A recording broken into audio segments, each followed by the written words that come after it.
Sebelum lanjut, jangan lupa klik subscribe, like, dan lonceng notifikasi untuk mendukung channel ini agar terus menyiarkan syiar Islam. Ustaz, Assalamualaikum. Tadi membahas masalah perceraian juga. Nah, bagaimana di zaman ini mayoritas perselingkuhan itu dari kaum pria?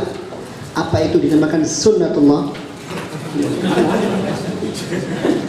Gimana tuh, Ustaz? Ini berita kaum hawa. Masya Allah, Masya Allah. Sabar, Ustaz. Kalau masalah itu sunatullah nggak tahu saya. Masa-masa. Tapi anak sekarang mau jawab duluan, jadi enak. Iya. Tinggal nanti yang melanjutkan. Iya, Masya Allah, jemaah. Jadi memang kalau disebutkan terjadinya perselingkuhan itu dari kaum pria ini selingkuhnya sama siapa? Sama pria juga? Kan sama kaum hawa. Berarti kan sama. Sebenarnya Allah ketika menyebut tentang pencurian, Allah mulai dengan lelaki. Karena kebanyakan pencuri itu lelaki. Allah katakan wasariqu wasariqatu faqta'u aydiyahuma.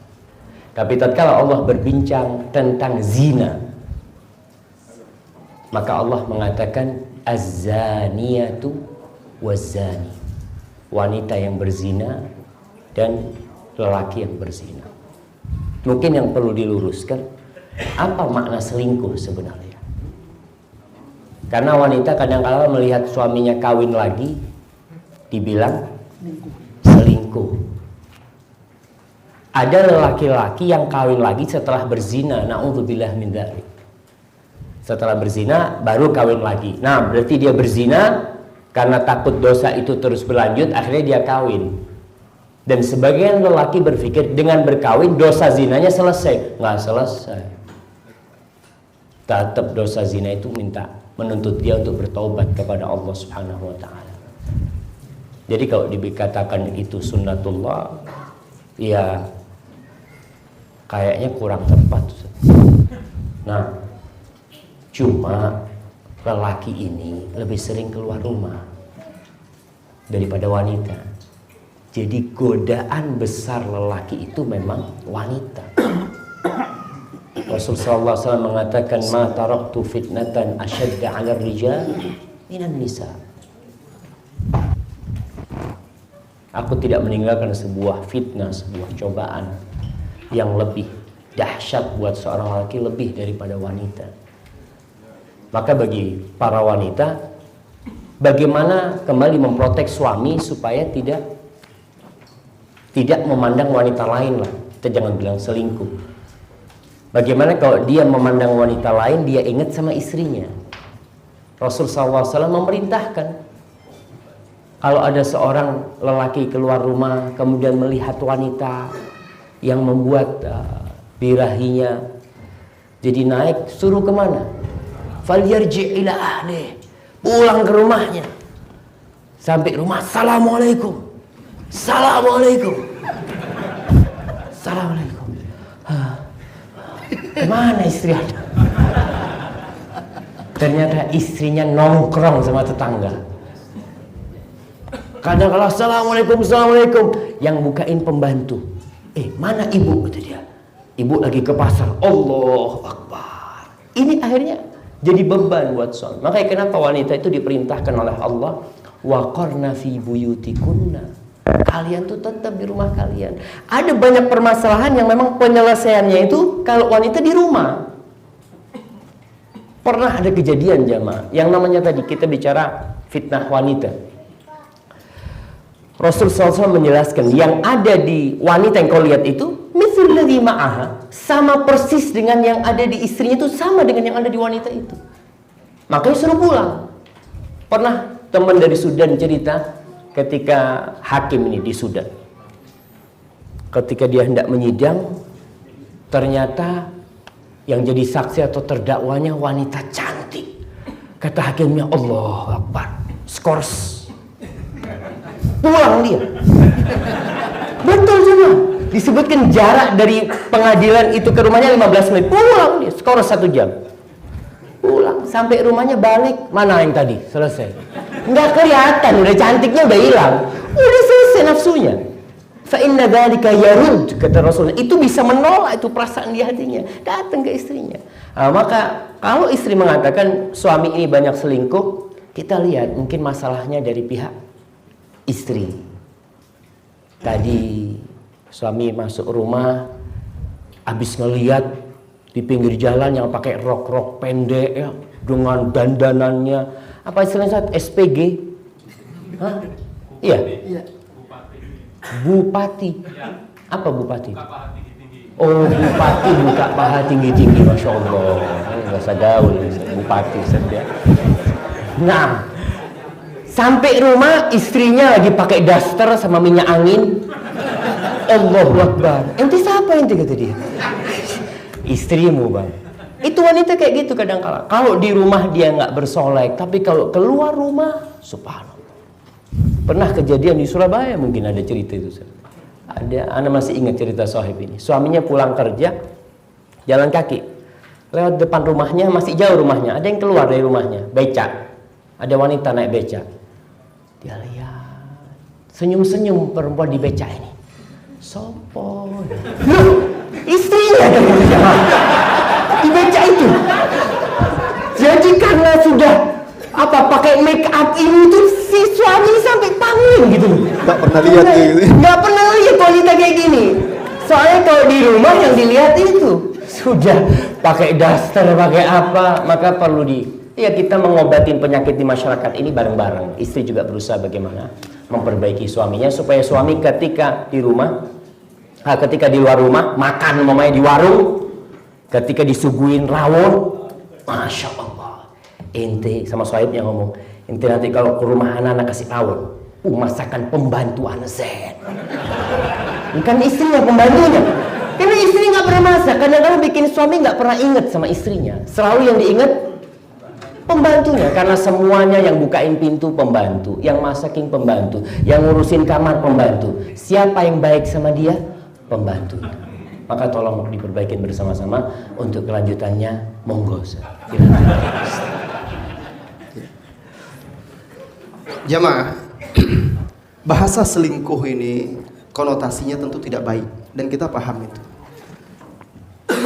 Di masyarakat itu menjadi suatu hal yang sudah biasa. Tetapi saya berharap dan ingin saya tekankan, itu bahasa yang tidak pantas untuk ditempelkan kepada orang yang baik-baik.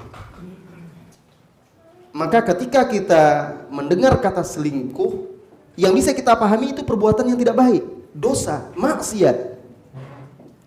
Seorang yang bertakwa, suami atau istri, harus berusaha menjauhkan dirinya dari jalan-jalan yang bisa menjerumuskan dari perbuatan tersebut. Itu tidak boleh terjadi. Perbuatan selingkuh itu. Di zaman era globalisasi ini, semua arus informasi begitu mudah dan cepat.